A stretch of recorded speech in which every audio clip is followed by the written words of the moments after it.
2-4 ফোঁটা বৃষ্টি পড়েছিল, তারপরে আর বৃষ্টির কোনো দেখা নেই। দেখো এই ফুলটা খুব সুন্দর ফুটেছে, আর এখানেও অনেকগুলো ফুটছে। বৃষ্টি পড়লে না গাছগুলোর চেহারাটাই পাল্টে যাবে। কিন্তু এখন দেখো আমার ছাদ বাগানের চারিদিকে শুধু বড় বড় ঘাস, পরিষ্কার করতে পারছি না।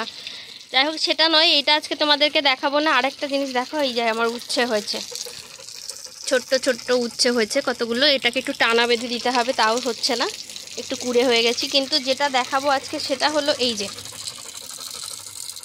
যে মাছটা, এই মাছটা জামাই ষষ্ঠীতে আমার নন্দাই নিয়ে এসছে, তো সেটাকে এখন আমাকে বসে বসে কাটতে হবে। এই যে মাছটা কাটতে হবে, চলো মাছটা কাটি, কতটা উদ্ধার করতে পারি দেখি। মাছটাকে আমি ভালো করে ধুয়ে ওর নালাটা ছাড়িয়ে নিচ্ছি। আর এই দেখো কালি, মানে ছাই তুলতে গিয়ে কালি হয়ে গেছে হাতটাতে। আর একজনকে দেখো, দেখো দেখো কি অবস্থা তার। সে যেন এখানে জল পড়ছে, সে জলে এসে জলে বসছিস কেন, জলে বসছিস কেন?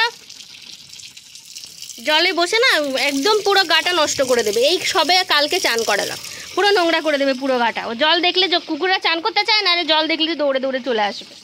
বড্ড বাজে, বকা দিচ্ছি বলে চলে গেছে।